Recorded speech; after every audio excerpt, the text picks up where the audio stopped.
Hello guys, welcome back to my channel. मैं काफ़ी लंबे समय के बाद, काफ़ी लंबे टाइम के बाद ये वीडियो डाल रहा हूँ, वीडियो शुरू कर रहा हूँ डालना। काफ़ी टाइम हो गया था, तो कुछ इन्फॉर्मेशन शेयर करने वाला हूँ। Information regarding MBBS abroad. जो बच्चे अब्रॉड में अपना एडमिशन या एमबीबीएस कर रहे हैं, जो एडमिशन लेके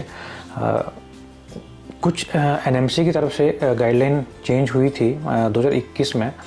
तो मैक्सिमम बच्चों को जिन्होंने एडमिशन लिया है उन्हें पता ही नहीं है, उन्हें बताया भी नहीं जा रहा, मिसलीड भी किया जा रहा है। जो उनके एजेंट हैं, जो उनके कंसल्टेंट हैं, जो उनको एडमिशन गाइडेंस देते हैं, क्योंकि उनको पता है कि ये एक बहुत मेजर प्रॉब्लम है, एक मेजर इशू है। इसके लिए काफ़ी फेक प्रॉमिसेस भी करते हैं। अगर जिन बच्चों को वो न्यूज़ या पीडीएफ फाइल मिल जाती है, वो रूल रेगुलेशन मिल जाते हैं, तो उनको वो मिसलीड करके भी एडमिशन करवा देते हैं, एक फेक प्रॉमिसेस करके। तो ये रूल एंड रेगुलेशन आए थे 18 नवंबर 2021 में। मैं इस पीडीएफ फाइल का लिंक जो है अपने इस नीचे डिस्क्रिप्शन में ऐड कर दूंगा। तो जो मेन दिक्कत जो आने वाली है बच्चों को, वो एक स्पेसिफिकली एक रूल नया एनएमसी ने ऐड किया है कि जो भी बच्चा बाहर से पढ़ के आएगा उसे उस यूनिवर्सिटी से, उस कंट्री का लाइसेंस लेना है। उसको पास लाइफ प्रैक्टिसिंग के लिए लाइसेंस होना जरूरी है उस कंट्री का। पहले ये रूल नहीं था, पहले रूल्स चेंज हुए, ऐड हुए, पर वो यूनिवर्सिटी जो थी बाहर की उसको वो कंपनसेट करके, ऐड ऑन करके चीज़ों को प्रोवाइड करवा रही थी। लेकिन जो इसमें नया एक लाइसेंसिंग प्रैक्टिस का जो आपको लाइसेंस चाहिए, वो जो चीज़ ऐड हुई है, वो बच्चों को, वो स्टूडेंट्स को काफ़ी ज़्यादा दिक्कत करने वाला है। और वो जिस टाइम पे आपका एंड ऑफ ईयर होगा, आपका लास्ट ईयर होगा, उसके बाद आपका एग्ज़ाम, वो चीज़ का पता लगा कि एग्ज़ाम इतना टफ़ है और किस लैंग्वेज में है, तो आप उस टाइम स्टेप बैक भी नहीं कर पाएंगे और आपको कोई हेल्प करने वाला भी नहीं है। आपके जो एजेंट हैं स्पेशली, वो बैक एंड पे, बैक फुट पे चले जाएंगे, वो आपको कोई हेल्प नहीं करने वाला है। तो फर्स्ट ऑफ ऑल मैं स्टार्ट करूँगा वीडियो को यहाँ से। पहले तो आप, जो बच्चा यहाँ से एमबीबीएस के लिए देखता है बाहर जाने के लिए, उस तक ये इन्फॉर्मेशन मिलती ही नहीं है, उसको ये इन्फॉर्मेशन मिलती भी नहीं है। और जब ये वो बच्चा एजेंट से पूछता है अपने से, तो ये इन्फॉर्मेशन कभी उसको शेयर करी ही नहीं गई होगी, उसे पता भी नहीं होगा। उसे अगर पता लग भी गया होगा कि भाई ऐसा कुछ चीज़ है, तो उसको एक बड़ी बड़ी बातें करके, फेक प्रॉमिसेस करके कि भाई हाँ यूनिवर्सिटी मेरी है, मैं वहाँ पे सब कुछ कर दूँगा, ये एग्ज़ाम कुछ भी नहीं है, ये बोल के उसे तब उसको एडमिशन दिलवा दिया गया होगा। और ये एक बहुत मेजर और ख़तरनाक वाला टास्क है, वहाँ जिस कंट्री में बच्चा पढ़ रहा है उस कंट्री का लाइसेंस लेना। ये आपके इक्विवेलेंट है, जैसे हम बाहर से एमबीबीएस करके आते हैं, यहाँ आके अपना एफएमजी एग्ज़ाम देते हैं। ये उससे भी शायद टफ़ हो जाएगा, क्योंकि सबसे बड़ा मेजर इशू इसमें ये आने वाला है कि ये इंग्लिश लैंग्वेज में नहीं होने वाला है। जो बच्चा जहाँ पढ़ रहा है वो उसी कंट्री की, उसी लैंग्वेज में एग्ज़ाम देने वाला है। तो ये उस बच्चे के लिए एक एफएमजी एग्ज़ाम जो हमारा होता है उससे भी टफ़ होने वाला है, क्योंकि उसे पता है कि जैसे तैसे करके मैं किसी लैंग्वेज में, मान लो बच्चा रशिया पढ़ने गया, तो मैं कुछ रशियन लैंग्वेज थोड़ी बहुत सीख के अपना काम चला लूँगा अपने प्रैक्टिकल क्लासेस में, अपने प्रैक्टिकल सब्जेक्ट में। और वो मैक्सिमम इंग्लिश में पढ़ के अपना टाइम निकाल देता है। इवन टीचर्स को भी पता होता है कि बच्चे को यहाँ पे स्टे नहीं करना है, उसको वापस इंडिया जाना है, और इंडिया में उसको इंग्लिश लैंग्वेज ही काम आएगी। तो वो भी उस थोड़ा चीज़ों को कंपनसेट करके, चीज़ों को समझ के, उसको अगर रशियन नहीं आती है तो उसको वो इतना बॉदर नहीं करते हैं, बच्चे को कम ही रशियन आती हो। लेकिन जो एग्ज़ाम होने वाला है वो उसी कंट्री की लैंग्वेज पे होगा। तो एक तो बच्चा इंग्लिश लैंग्वेज में पूरे 6 साल पढ़े, ये हमारे एनएमसी की रूल्स रेगुलेशन की डिमांड है जो आया है। प्लस बच्चा उस लाइसेंस एग्ज़ाम के लाइसेंस को भी ले, उसके लिए एग्ज़ाम क्वालिफाई करे, क्लियर करे।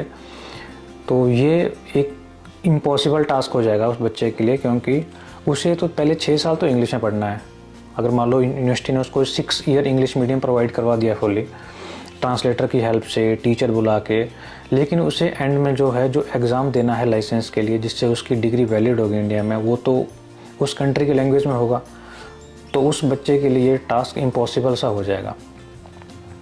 तो ये इन्फॉर्मेशन बहुत ज़रूरी है बच्चे को समझना, जिसने ये एडमिशन लिया है।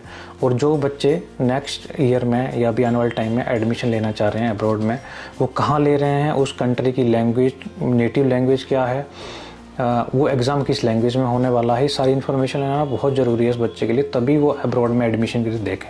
और ऐसी अब्रॉड में बहुत सी अनस्टेबल यूनिवर्सिटीज़ हैं। अनस्टेबल इन सेंस मैं कह रहा हूँ कि आप वहाँ पे एडमिशन ले लो, यूनिवर्सिटी को सिर्फ फ़ीस से मतलब है, उन्हें इस चीज़ से मतलब नहीं है कि उनको क्वालिटी ऑफ एजुकेशन किस तरह मिल रहा है, उनको क्वालिटी ऑफ इंग्लिश लैंग्वेज किस तरह मिल रहा है, उन्हें इस चीज़ से कोई फ़र्क नहीं पड़ रहा है। उन्हें टाइम पे फ़ी उनकी मिल जानी चाहिए। उनको ये पता नहीं चल रहा है कि कितने बच्चे हमारे पास पढ़ रहे हैं, हम इस एजुकेशन क्वालिटी को इंग्लिश लैंग्वेज में कैसे हाई अप कर सकते हैं, उन्हें इस चीज़ से कोई मतलब नहीं है। इस टॉपिक पे हम नेक्स्ट अदर वीडियो में बात करेंगे कोई कौन सी यूनिवर्सिटी कैसे है। बेसिकली मैं किसी भी यूनिवर्सिटी को प्रमोट नहीं करने वाला हूँ, क्योंकि at the end of completion बच्चे को प्रॉब्लम फेस करनी पड़ेगी, उसे हुक बाय क्रुक वो एग्ज़ाम लेना पड़ेगा, या पढ़ के या कैसे ना कैसे पैसे दे के कुछ ना कुछ करके स्टूडेंट को मतलब कंसल्ट करके उनको कन्वर्ट करके एडमिशन कर रहे हैं। मैं उनकी इन्फॉर्मेशन आपको दे सकता हूँ, इसके पीछे भी स्टोरी है, मुझे सारी इन्फॉर्मेशन पता है। मैंने 2021 से पहले कुछ बच्चे भेजे भी थे एडमिशन के लिए, जबकि उस टाइम पे रूल्स रेगुलेशन थे बच्चों के फेवर में कि भाई हाँ। तो गाइस एट द एंड मैं ये बताना चाह रहा हूँ आपको कि जो 2021 के जो रूल आए हैं उनमें बेसिकली आपको इंटर्नशिप तो अब हर जगह ही करनी है। पहले कुछ कंट्रीज़ में, चाइना में जैसे आपको 5 साल की MBBS करनी होती है, उसके बाद आपको वहाँ पे आप इंटर्नशिप करते हो तो वो आपको इंडिया की इंटर्नशिप नहीं करनी होती है। तो आपको पहली बात तो 54 मंथ्स की MBBS का कोर्स पूरा करना ही करना होगा। चलो वो तो आपको मैक्सिमम कंट्री करवा के दे रही हैं, इवन रशिया में तो उससे ज़्यादा भी है। प्लस आपको वहाँ पर इंटर्नशिप करनी भी है, प्लस अब आके वहाँ पे आपको इंग्लिश मीडियम में 6 ईयर होना चाहिए पूरा। वो ये एक स्ट्रिक्ट गाइडलाइन आ चुकी है, इस पे ऑन डॉक्यूमेंटेड आपके पास ये चीज़ें होनी चाहिए। यूनिवर्सिटी इस बात पे एग्री करनी चाहिए कि वो 6 ईयर आपको इंग्लिश मीडियम कोर्स ही प्रोवाइड करवा रही है। प्रैक्टिकली नहीं करवा रही होगी कोई बात नहीं, लेकिन डॉक्यूमेंटेशन में उसका वो चीज़ मेंशन होनी चाहिए, अदरवाइज़ आपकी डिग्री वैलिड नहीं होगी। जो सबसे मेन पॉइंट आता है, मैंने जिसके बारे में सब आपको सारी चीज़ें पूरा एक्सप्लेन करा, जो है एग्ज़ाम का। तो पहली बात, कोई भी एजेंट जो है मैक्सिमम यूनिवर्सिटीज़ में आपकी हेल्प नहीं करने वाला है, क्योंकि जो रशिया में बच्चे पढ़ रहे हैं उनके लिए यही एग्ज़ाम होता है। जैसे हमारे लिए हमारा FMG है यहाँ पे आके हमारी डिग्री वैलिडेशन के लिए, हमारी क्वालिफ़िकेशन हमें रजिस्टर करने के लिए, वैसे ही उस कंट्री का भी अपना खुद का ये एग्ज़ाम होता है और बच्चे को ये एग्ज़ाम पढ़ के ही क्लियर करना पड़ता है। तो ये एग्ज़ाम आपको भी देना पड़ेगा, आपको भी एग्ज़ाम देना पड़ेगा, क्लियर करना पड़ेगा, देन उसके बाद आपकी डिग्री इंडिया में वैलिड होगी। अब ये आपके ऊपर डिपेंड करता है कि आप कौन सी कंट्री चूज़ करते हो। आपको 6 ईयर तो इंग्लिश मीडियम करना ही करना है, प्लस अगर जिस कंट्री का नेटिव लैंग्वेज अलग है आपको उस लैंग्वेज में एग्ज़ाम क्लियर करना पड़ेगा, आपको लाइसेंस लेना पड़ेगा, तब जाके आप इंडिया वापस आके अपनी डिग्री को वैलिडेट करा सकते हैं। अदरवाइज़ आप इंडिया में आके अपने एग्ज़ाम के लिए भी एलिजिबल नहीं होंगे। तो thanks guys for watching this video. मैं आपको इसका जो PDF फाइल है इसका लिंक नीचे डिस्क्रिप्शन में शेयर कर दूंगा, आप इसको एक बार गो थ्रू कीजिए। इसका रूल 4B आपको अच्छे से पढ़ना है, अच्छे से गो थ्रू करना है।